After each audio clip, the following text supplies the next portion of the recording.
저는 충청도 청주에서 8살 때까지 자랐습니다. 겨울을 굉장히 즐겼습니다.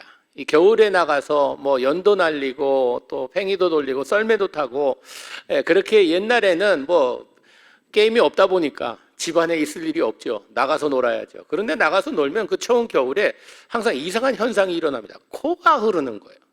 옛날 아이들은 왜 이렇게 코를 많이 흘렸는지, 제가 옛날엔 국민학교라 그랬죠. 다닐 때 여기에 손수건 하나씩 달아줬어요. 코 닦으라고. 코를 많이 흘렸어요. 추운 날 나가서 놀면 코가 계속 흐르는데 뭐 손수건 챙길 그게 뭐가 있어요. 그래서 이제 옷으로 닦습니다. 한참 닦다 보면 이쪽이 딱딱해져요. 그러면 아파요. 그래서 이쪽으로 닦아요. 그래도 노는 게 중요하니까 집에 갈 수 없어요. 이쪽 딱딱해져요. 그 다음에 닦을 데가 없잖아요. 그 다음에 이제 혀로 닦는 거예요. 혀로다가 그냥 하는데 가끔 건디기도 나오고 그러는데, 이게 닦다 보니까 혀가 길지 않으니까 위에는 마르는 거예요. 하얗게. 그 집에 해지기 전에 들어오라 그러는 어머니의 말씀에 순종하고자 집에 들어갈 때 보면은 여기에 하얀 콧수염처럼 이렇게 나 있어요. 그 어머니한테 이제 들키는 거예요. 너 코 빨아먹었지? 그러면 아니요 라고 거짓말을 하는데 여기 증거가 남아있죠. 혀 닿는 데까지만 해서. 걔 이제 가서 거울을 딱 보면요, 제 모습을 보면 참 장관이에요. 와, 그렇게 머리 빗고 나가고 뭐 다 이제 하고 나갔는데 여기는 하얀 콧수염이 났죠. 머리는 다 이제 완전히 바구니처럼 됐죠. 뭐 얼굴에 뭐 여기저기 뭐가 많이 묻고, 그래서 딱 보면요, 와, 너무나도 이상하게 보이고 놀라는 거예요, 제 모습에. 진짜 야, 참 어머니가 화낼만 하다라고 할 정도로. 그런데 저에게는 그게 아무런 상관이 없었어요. 왜냐하면 나에게 중요한 것은요, 그날 재밌게 노는 것이었지 내 모습이 어떤가는 별로 상관 안 했어요. 다른 사람이 보고 나를 어떻게 생각하는가 아무런 의미가 없었어요. 그냥 재밌게 놀면 그것으로 행복했던 거예요. 근데 어느 때부터 제가 거울을 보기 시작하더라고요. 다른 사람이 나를 어떻게 보는지에 대한 이 관심을 가지게 되는 거예요. 그러면서 머리도 빗고, 손수건도 가지고 다니고, 이제는 옷도 제대로 입으려고 하고, 굉장히 나의 이미지에 관심이 이게 쓰이는 것을 또 보게 되었습니다. 또 어느 정도 나이가 되니까, 이제 이성의 마음이 끌리는 이런 마음이 있으면서 이성에게 잘 보여야지 하면서, 그 다음에, 이 말도 이쁘게 하려고 노력하고, 굉장히 그런 걸 보는 거예요. 와. 그런데 우리가 세상에서 이렇게 우리의 이미지 관리하는 것을 굉장히 중요시 여기잖아요. 그리고 우리가 사는 세상에서는요, 우리의 이미지가 어떤 이미지를 가지고 있냐에 따라서 사람들이 나를 대하는 그 모습이 틀려져요. 스펙이 우리가 많이 쌓인 사람들을 성공한 사람이라 그럽니다. 스펙이 많이 쌓이면요, 저 사람은 진짜 가방끈도 길고, 저 사람은 참으로 가진 것도 많고 아는 것도 많고, 저 사람은 생긴 것도 저렇고 너무나 멋져. 차 타고 다니는 자동차 봐. 와, 저 고급차를 타고 다니네. 성공했나 봐. 집을 봐. 평수가 얼마인지 봐. 하면서 우리는 사는 동네와 그 사람의 모든 가진 스펙을 보면서 그 사람을 판단합니다. 성공했다? 성공 못했다? 실패했다? 이렇게 판단해요. 그렇기 때문에 우리는 우리의 이미지에 굉장한 신경을 씁니다. 그런데 이러한 철학이요, 우리의 신앙생활에도 스며든 것 같습니다. 교회 오면서도 우리는요, 내 속은 어떤지 상관없어요. 겉으로 보기에 다른 사람들이 멋지게 보이려고 많이 노력합니다. 속은 죽을 것 같은데, 썩어 들어갈 것 같은데 와서 그냥 안녕하세요, 일주일 잘 지내, 네, 하나님의 은혜로 감사합니다, 이 정도예요. 왜? 내가 문제 있어 보이면 안 되거든요. 있어 보여야 되고, 내가 뭐 잘하는 것 같이 보여야 되고, 그러다 보니까요, 아닌데도 그런 척해요. 예배를 드리면서도 속은 죽을 것 같은데 겉으로는 주 찬양하면서 너무나 기쁜 모습을 보여요. 여러분, 이게 진정한 예배자의 모습입니까? 예배는요, 주님께서 두 가지를 요구하세요. 우리는 어떤 예배가 주님께서 기뻐하시는 예배일까 고민하면서요, 하나님께서는 진짜 이 전통 예배를 좋아하시지. 어느 권사님 한 분이 오르겐 박사님이세요. 저 교회 오르간 치시는데, 오르간 박사님인데 하루는 저한테 오시더니, 목사님, 열린 예배 다 없애세요. 하나님은요, 저렇게 북치고 장구 치는 거 싫어하십니다. 하나님은 클래식을 좋아하세요. 올간 그 소리가 얼마나 하늘에 아름답게 퍼지는 것을 기뻐하시는, 그건 권사님 생각이죠. 우리는 열린 예배 하나님께서 더 아니요, 우리의 취향에 따라서 그 예배는 바뀌는 것이지 하나님과는 상관없어요. 예수님께서는 꼭 두 가지 말씀하세요. 예배드리는 자는 영과 진리로 예배드리라고. 영이신 하나님께 예배드리고요, 예배드리는 자들은 진정된 모습으로 나와야 돼요. In spirit and in truth. 가증된 모습이 아니라, 꾸민 모습이 아니라, 내 이미지 관리하면서 멋지게 보이려는 이 모습이 아니라 내 모습 이대로 주님께 나와서, 주님, 나 오늘 죽을 것 같아요. 나 진짜 지금 망하기 직전이에요. 어떡하죠? 이 자리는요, 예배 자리는 울음바다가 되고 진짜 우리의 가슴을 치면서 하나님 나 좀 어떻게 해주세요, 이런 사람으로 모인 곳이 돼야 되는데, 현대교회는 너무나 깨끗해졌어요. 죄를 지어도 들키지 않은 사람들만 모이는 곳이 되어버렸어요. 들키면 더 이상 못 나오는 곳이 되었어요. 인생이 다 편안해야지 교회 나와서 환영을 받지, 내 삶에 좀 꼬이는 일이 있거나 부끄러운 일이 있으면은 이 굉장히 가십거리가 돼요. 여러분, 가십이라는 게 영어하고 한국말에 합성된 거 지금 알고 계셨어요? 가서 씹으라고 가십이에요. 우리는 참 보면요, 교회 열심히 나오셨는데 가정에 파탄이 일어나고 이혼하면서 교회를 못 나오세요. 지금 그 어느 때보다 공동체가 필요한 때인데 못 나오세요. 왜 안 나오세요? 나가면은 다른 사람들의 눈이 무서워서, 시선이 무서워서 못 나오신대요. 여러분, 이게 교회가 되면 안 되잖아요. 영과 진리로 예배드리는 사람들이 진정된 모습으로 나올 때에 우리가 그들을 반겨주며 그들을 감싸주며 그들을 안아주며 사랑해줘야 되는 것이, 이것이 진정한 교회인데, 의인은 없나니 한 사람도 없다고 성경은 이야기하는데 우리 다 죄인이라고 고백은 하면서 진짜 들키지 않은 죄인들만 모인 것 같아요. 털면 다 먼지가 나고, 옷장 열면 그 안에 다 해골 몇 개씩은 다 있는데, 이걸 잘 숨기는 사람, 잘 포장한 사람들, 이건 주님께서 기뻐하신 예배가 아닙니다. 여러분, 우리는요, 우리의 자신을 좀 다시 한번 돌아봤으면 좋겠어요.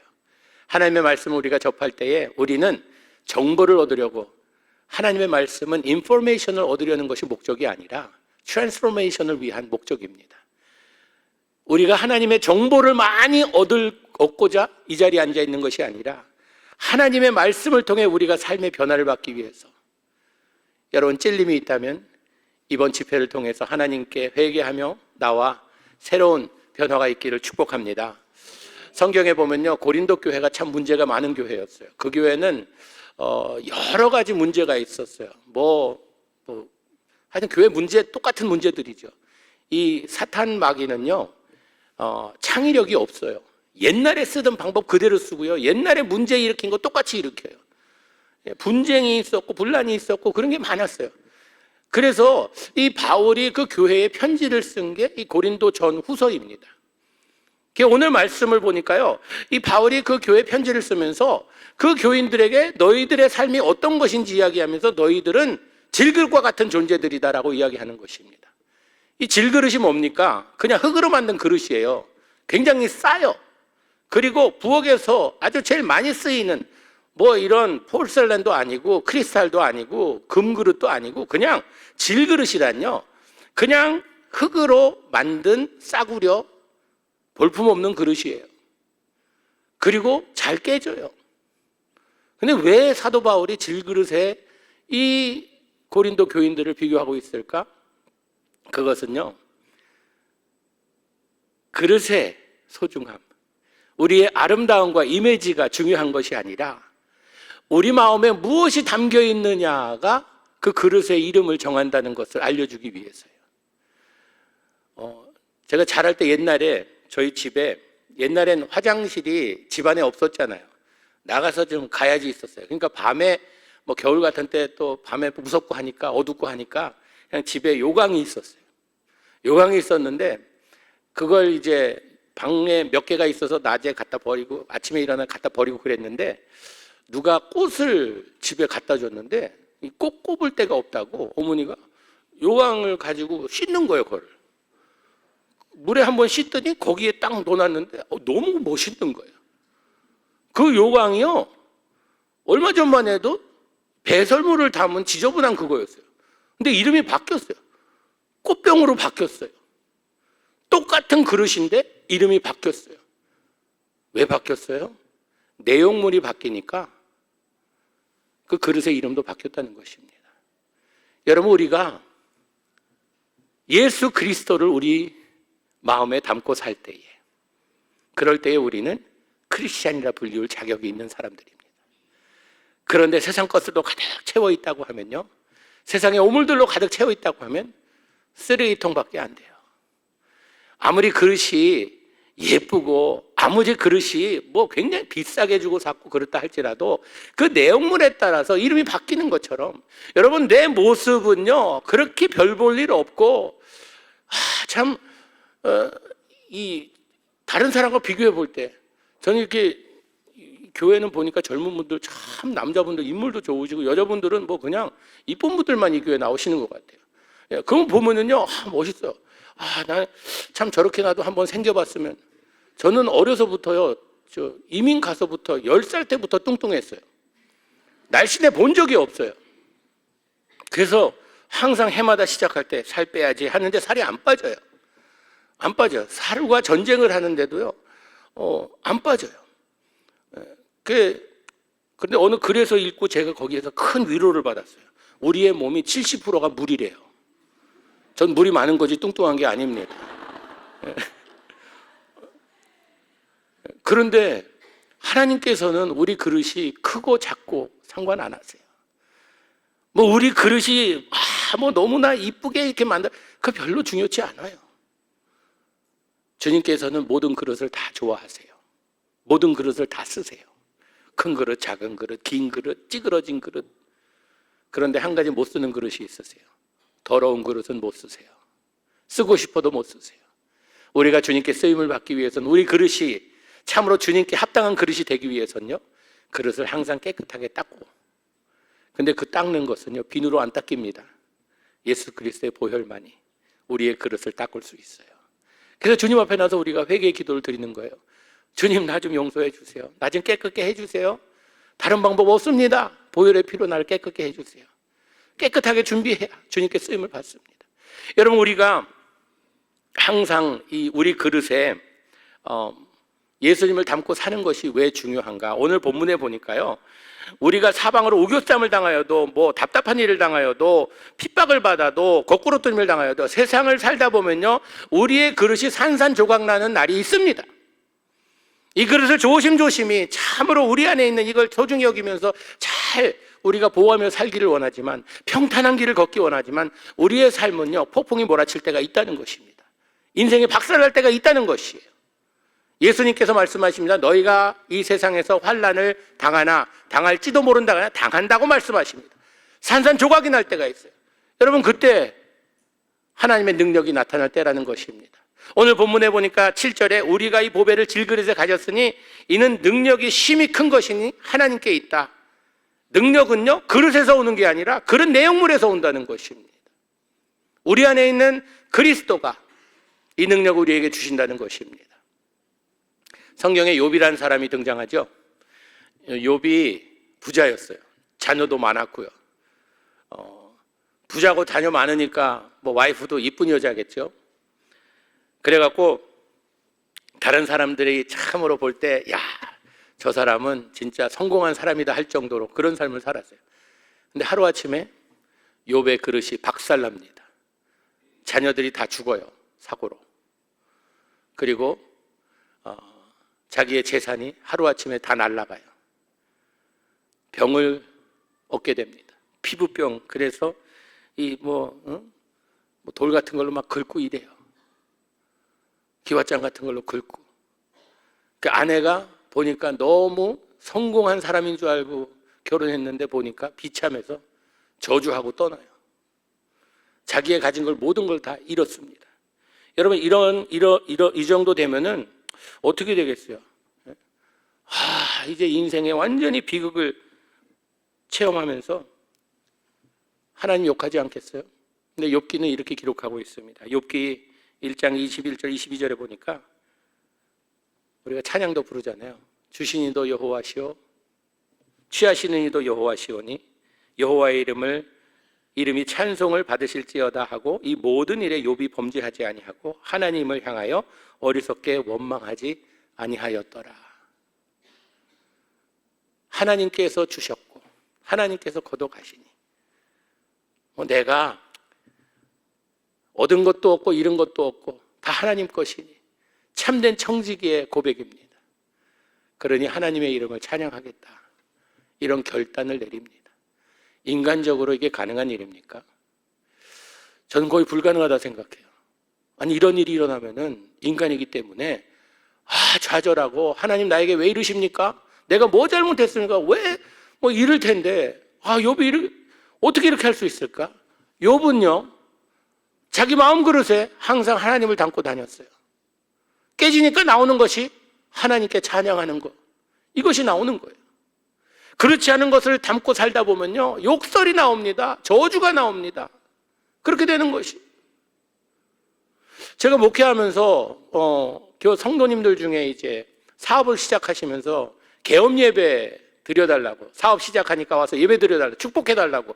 그래서 여러 번 갔어요.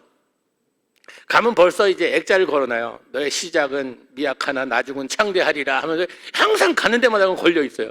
창대하게 해달라고.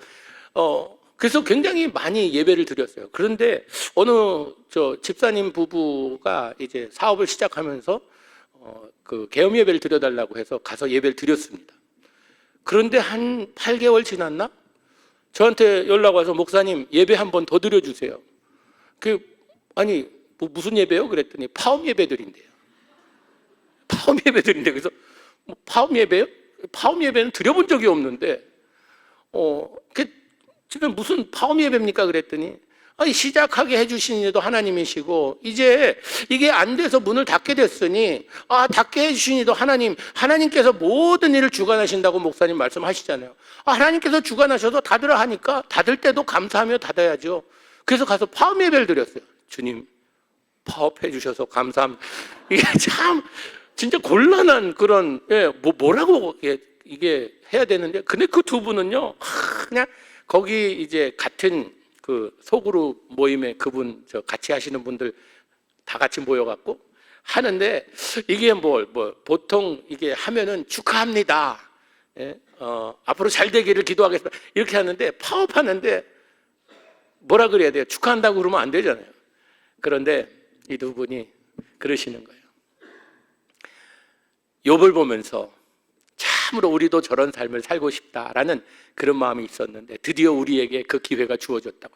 욥처럼 모든 걸 다 잃지 않았지만 우리는 작은 일부터 하나님 앞에 영광을 돌리는 이런 삶을 살겠다고.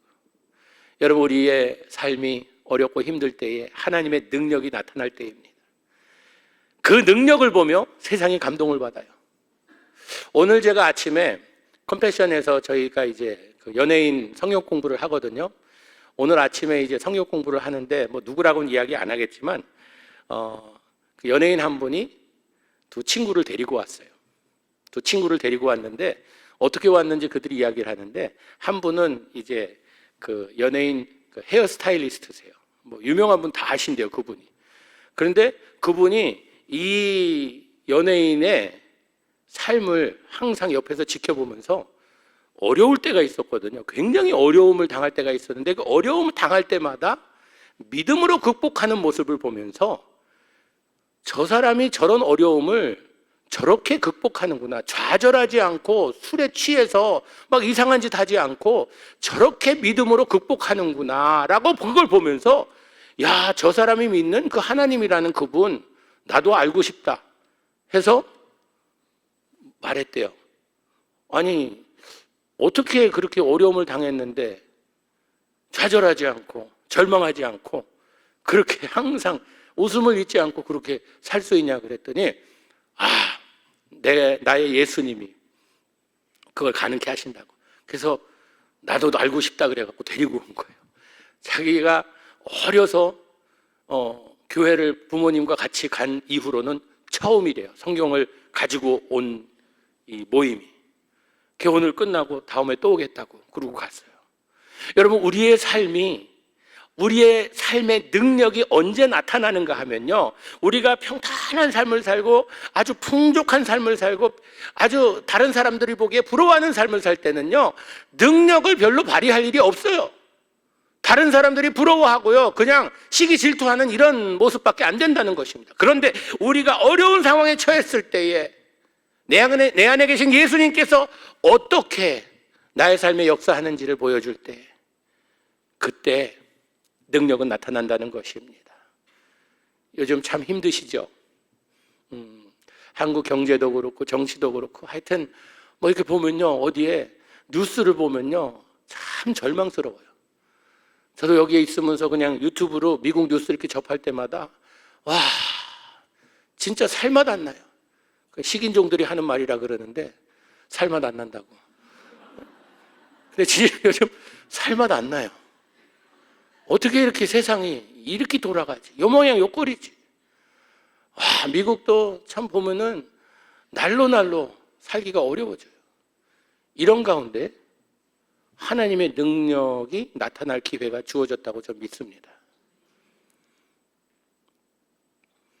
군포에 사시는 여러분들도 여기 뭐 만만치 않을 거예요. 저도 서울에 저희가 지금 낙산 숭인동 그쪽에 사는데요. 저희 동네가 다른 동네보다 좀 싸대요, 물가가. 왜냐하면 좀 이렇게 서민들이 살고 저소득층이 많이 거기에 계시기 때문에 싸대요.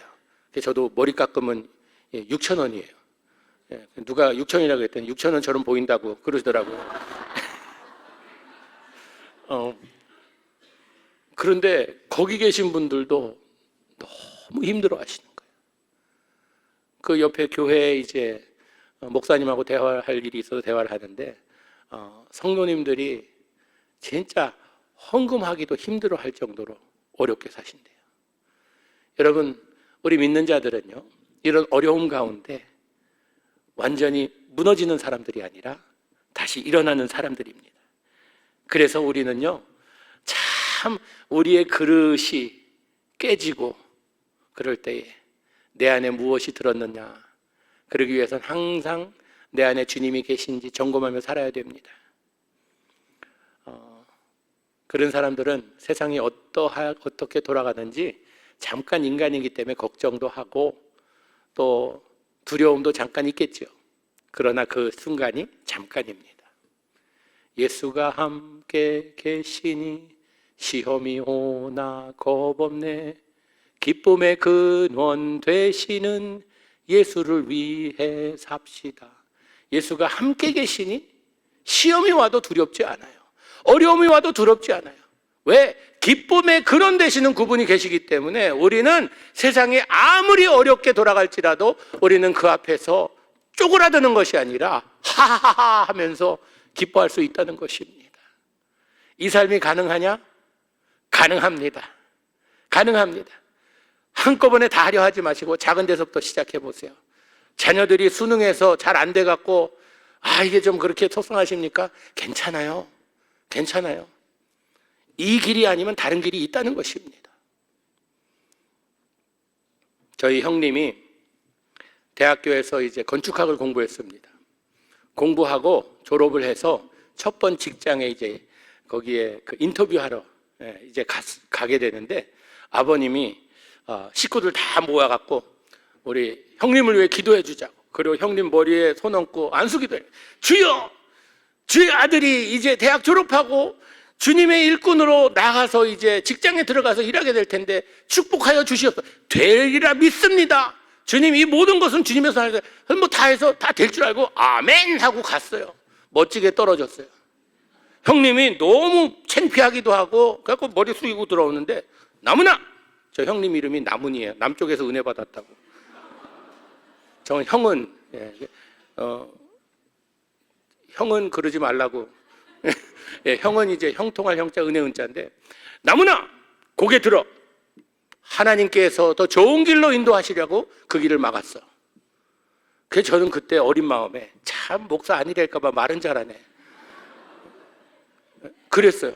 그런데 진짜 하나님께서 그 길을 막으시더니 형님을 선교지에 보내서 선교사로서 지금 페루에서 마추픽추 그 동네에서 사역하세요.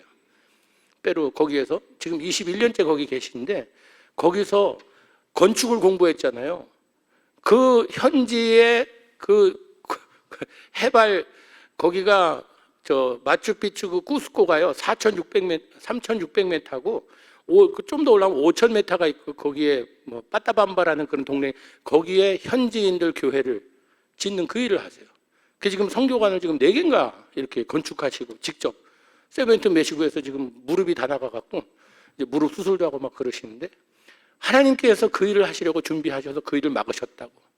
와, 그래서 우리가요 영화를 볼 때도 한 장면만 보고 이 영화가 이렇다 말할 수 없습니다. 영화는 통째 다 봐야지 아 이게 이런 영화구나 볼 수 있다는 것입니다. 그런 것처럼 우리의 인생도요 지금 한순간을 보고 평가하지 마세요. 하나님께서 어떻게 인도하실지 우리는 하나님의 뜻대로 살기 원합니다 라고 하면서 삶의 여러 가지 결정을 합니다. 그 결정을 하는데 이게 진짜 하나님의 뜻인지 아닌지. 여러분 결혼할 때 그러잖아요. 이 남자와 결혼하는 것이 하나님의 뜻일까? 아닌 것 같기도 한데 긴 것 같기도 하고 그걸 믿음으로 해야 된다 뭐 하면서 했다가 어려워지면은 이게 아닌가 보다 뭐 그렇게 하잖아요. 여러분 저희도요 결혼하기 전에는 저는 하나님의 뜻이 중요한 게 아니라 지금 내가 미래에 다른 여자를 만나냐 못 만나느냐 이것으로다가 판단을 해갖고 못 만날 것 같아서 그냥 결혼했어요. 그런데 결혼하고 나서 뭐 신혼이 지나고 그러면서 이제 저희는 그냥 너무 아기를 계속 많이 낳았어요. 그러다 보니까 힘든 거예요. 하나, 둘, 그냥 다들 연년생 이름 그냥 계속 낳았어요.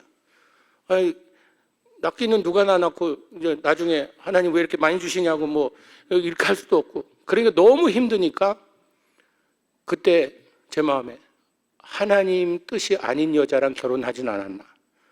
왜 그렇다고 하면 저 여자가 고분고분 순종하는 스타일이 아니라 왜 이렇게 나를 힘들게 하지? 왜 이렇게 잔소리가 많지? 제가 그래서 가끔 아내를요 영어에 잔이라는 이름 있잖아요. 잔이라고 부를 때가 있어요. 왜? 잔에게서 나오는 모든 소리는 잔소리잖아요.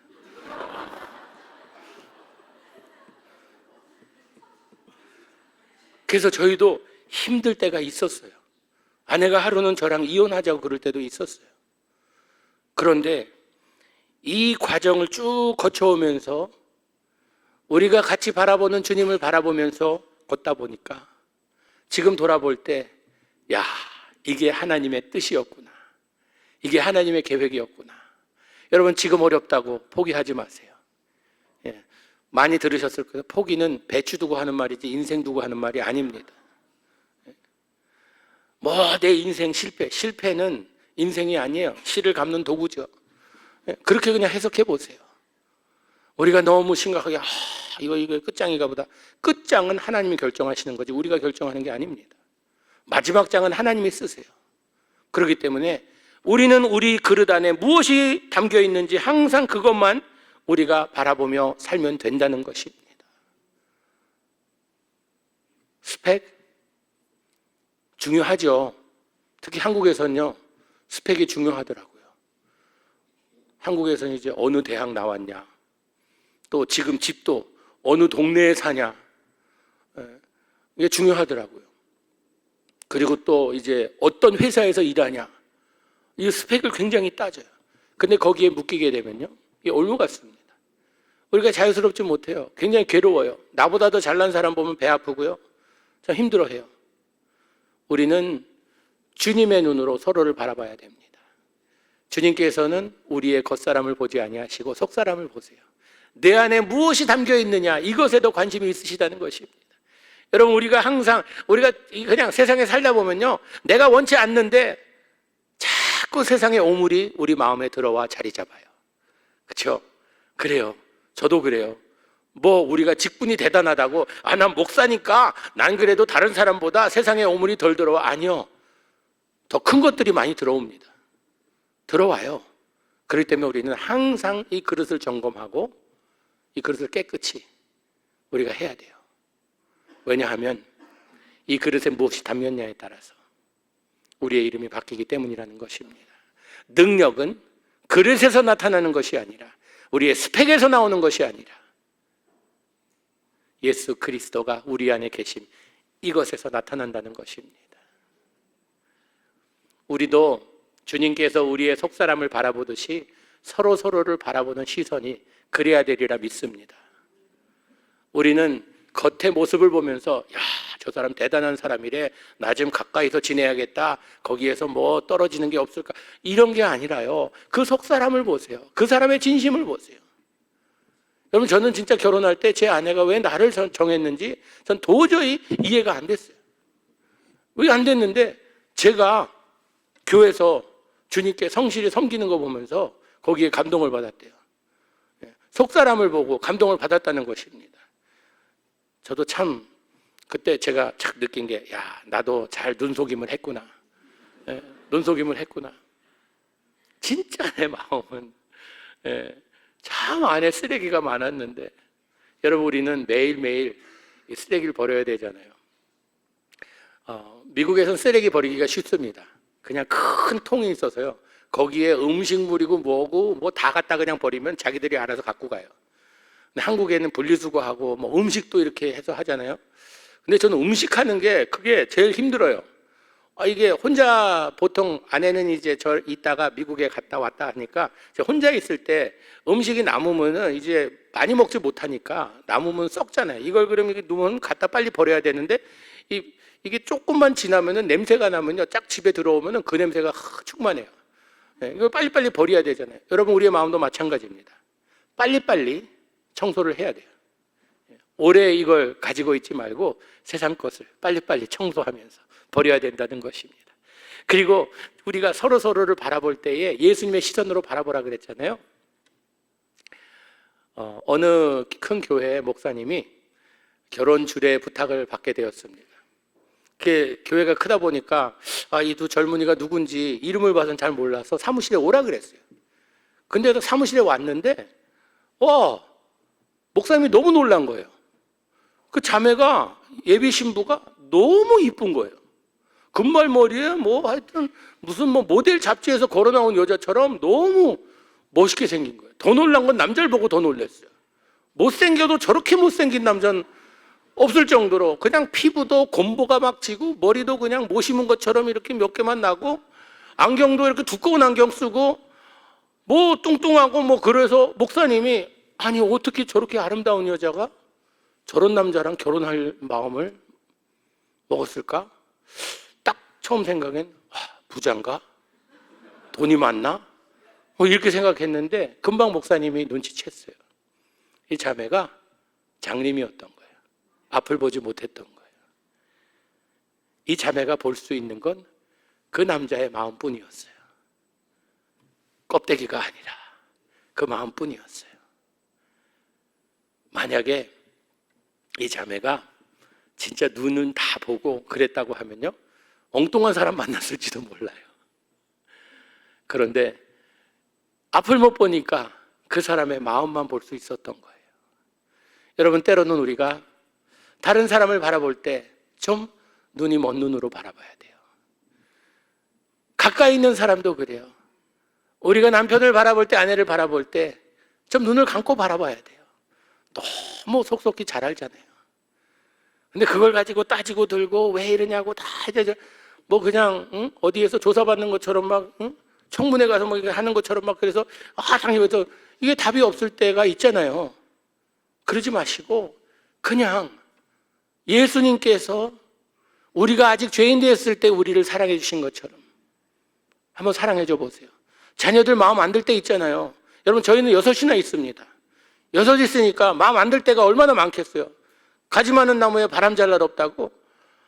참야, 쟤는 왜 이렇게 마음 안 드는 일만 골라서 하지? 그럴 때가 있습니다.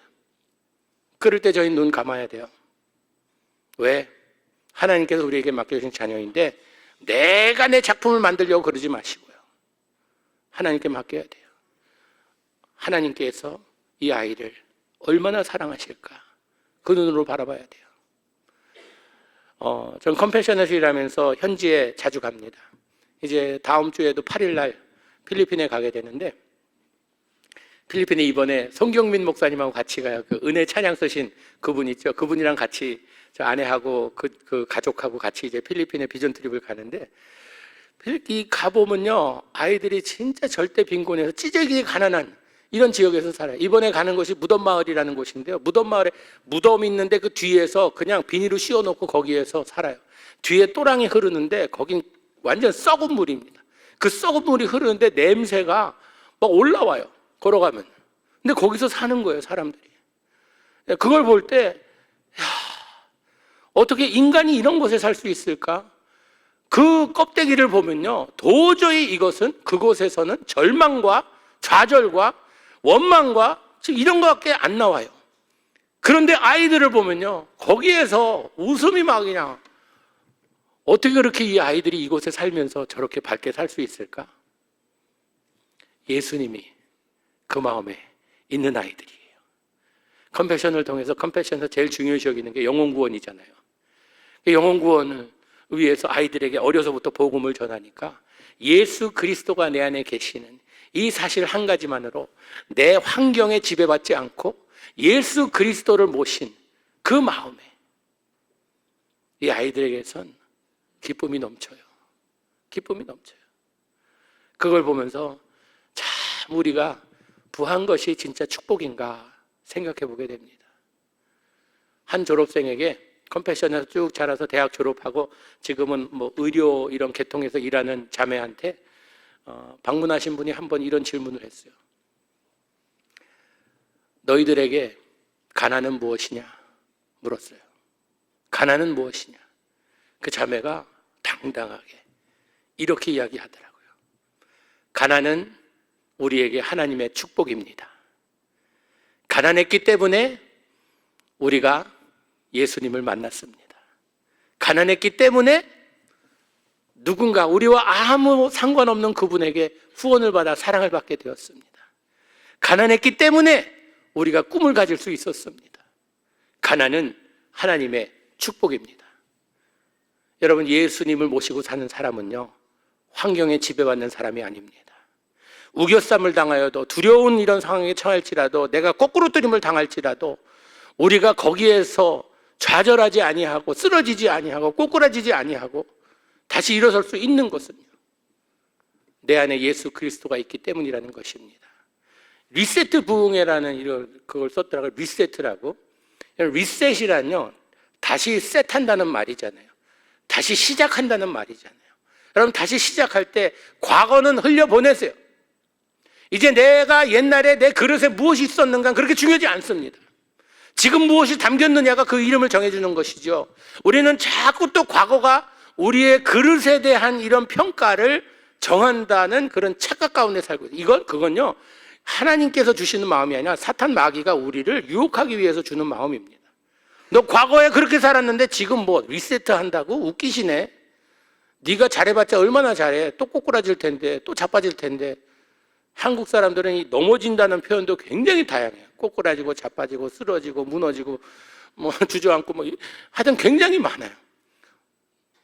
여러분, 우리는 지금 우리 그릇에 무엇이 담겼느냐, 이걸 가지고 평가를 받습니다. 지금 여러분 마음에 주님 모시고 계세요? 교회 올 때만 여기 들어오기 전에 주님 들어오세요. 그러다가 갈 때 주님 여기 잘 계세요. 다음 주에 다시 봬요. 다음 주에 올게요. 지금은 세상에 가니까 세상 것 담고 살아야 돼요. 이것이 아니라 우리가 교회를 떠나면서 예수님을 모시고 험한 세상 살아가며 이 세상에서 예수가 함께 계시니 시험이 오나 겁없네. 기쁨의 근원 되시는 주님을 위해 살겠다는 이런 선포를 하면서 여러분 기쁘게 사세요. 성경에 우리에게 항상 기뻐하라 말씀하세요. 기뻐할 것이 있어야 기뻐하죠. 기뻐할 것은 세상의 환경을 보며 기뻐할 조건을 찾는 게 아니라 내 안에 계신 예수님을 바라보며 기쁨의 근원 되시는 그분이 나와 함께 계시기 때문에 여러분, 하나님께서는 우리에게 평탄한 길, 순조로운 길, 아주 풍성한 길, 이 길을 약속한 적이 없어요. 주님께서는 내가 사망의 음침한 골짜기를 다닐지라도 해받음을 두려워하지 아니함은 주의 지팡이와 막대기가 우리를 인도하시고 보호하신다는 그 약속을 해주셨어요. 함께 해주시겠다는 그 약속. 여러분, 공동묘지를 지나갈 때 아이들이 무섭습니다. 그런데 부모님의 손을 잡고 가면요, 담대해집니다. 왜? 내가 잡은 손이 믿을 만한 손이기 때문에 그렇다는 것입니다. 여러분, 사망의 음침한 골짜기를 다닐 때 우리는요, 될 수 있으면 이 사망의 음침한 골짜기에서 빨리 벗어나길 원해요. 안 그래요? 어려움이 있으면 주님, 이 어려움에서 빨리 좀 해방시켜 주시옵소서 그러잖아요. 그런데 이 사실 아셨습니까? 사망의 음침한 골짜기를 다니는 그 시간이 우리에게는 성장의 시간이에요. 골짜기라는 곳이 어떤 곳입니까? 산과 산 사이에 이 아래에 있는 부분이 골짜기입니다. 영양소가 어디로 다 흐르는지 아세요? 골짜기로 다 흘러요. 이 골짜기가 제일 비옥한 땅입니다. 여기 거닐 때 사망의 음침한 골짜기지만 그 음침한 골짜기를 지나는 가운데 우리는 성장할 수 있는 기회가 주어진 것입니다. 예수님 닮고 함께 가세요. 예수님 손잡고 함께 가세요. 내가 세상 끝날까지 너희와 함께 있겠다고 약속하십니다. 여러분, 지금 여러분 삶에 어려운 일이 있습니까? 힘든 일이 있습니까? 고통스러운 일이 있습니까? 진짜 포기하고 싶다라는 이런 일들이 있어요. 그럴 때 하나님의 능력이 나타날 기회입니다. 주님, 나 진짜 힘듭니다. 말씀하세요. 주님 앞에 나와서 그냥 우세요. 우세요. 어떻게 할지 모르겠어요. 답이 없습니다. 하나님, 내 기도 듣고는 계신 건가요? 그냥 솔직히 이야기하세요. 그러면서 주님, 나 이 한 가지만 가지고 가겠습니다. 주님의 손잡고 가겠습니다. 내 힘으로는 도저히 안 되겠습니다. 주님이 내 안에, 내가 주님 안에 거할 수 있는 믿음 허락하여 주시옵소서 라고 기도하는 우리 모두 되기를 주님의 이름으로 축복합니다. 우리 찬양 한 곡 부를 텐데요,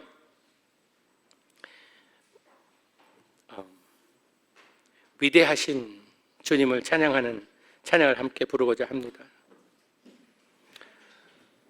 하나님이 위대하신 만큼 우리는 담대해집니다. 여러분, 아이들이요, 아빠가 어렸을 때는 그러잖아요. 우리 아빠가 네 아빠보다 세다고, 우리 아빠 새끼손가락으로 네 아빠 한 대 치면 날아간다고. 아빠에 대한 이 담대함, 자신감이 아이들에게 담대함을 허락합니다. 우리 하나님의 위대하심을, 우리가 얼마나 위대한가를 인정하는 만큼 우리는 담대함으로 살아갈 수 있다는 것입니다. 우리 함께 찬양하도록 하겠습니다.